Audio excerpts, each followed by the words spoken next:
Let's talk about imposter syndrome. So many artists and developers, myself included, struggle with it.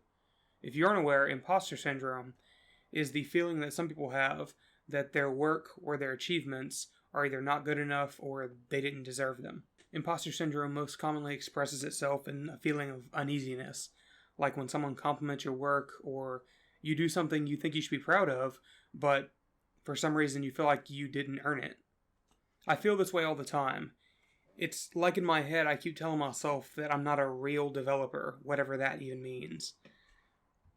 I feel this way about my game design stuff and my programming work. I know for a fact that many of the game developers that I follow deal with this as well, which is kind of ironic seeing as I look up to them. The question is, why do so many people feel this way? Well, I'm not a doctor, but I think a lot of it has to do with the levels of toxic behavior in various communities, whether it be game design or software development or art in whatever form.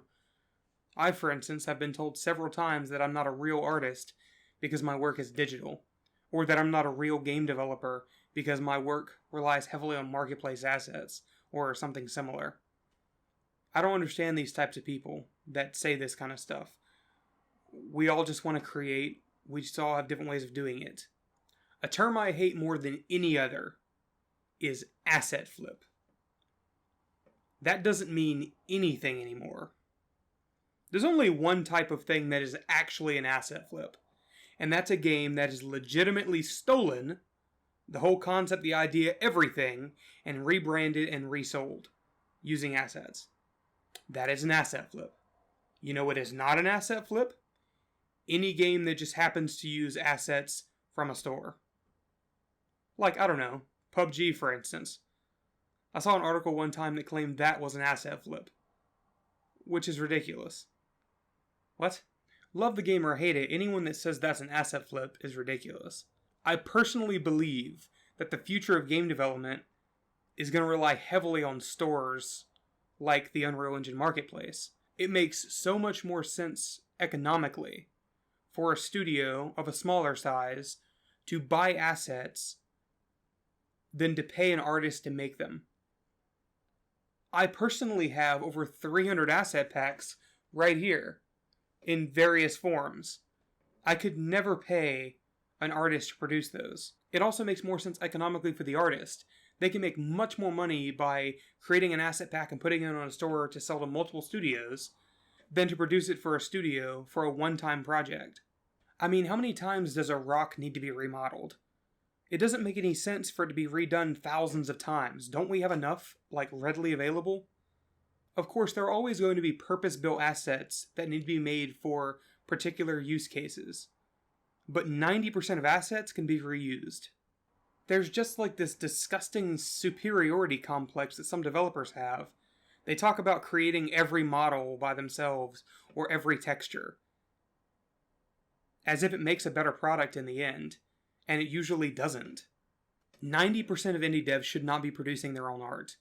The exception, of course, being if you're trying to get a job specifically making models or specifically making materials as a career.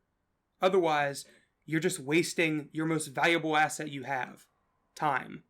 By the time you model every asset in your game, another developer has already released their game. Think about it this way. A musician very rarely creates their own instrument, but that doesn't stop them from producing music just as beautiful as one who does. You know what it takes to be an artist? Make art. Whether it be digital or physical, you are a real artist. You know what it takes to be a programmer? Code things. As long as it works, even if it doesn't work, learning is an important aspect of it. You're still a real programmer. You know what it takes to be a game developer? Make games. That doesn't even mean making money from them. Even if it's a hobby, you're still a real game developer. And I know it's hard. I struggle with this kind of thing myself every day. I didn't even plan to make this video today. I was going to make something about VR development. But I've seen so much recently about jerks with superiority complexes that talk down to other developers, and it's ridiculous. I am a real artist. I am a real developer. And so are you if you choose to be. Thanks for watching. I'll see you tomorrow.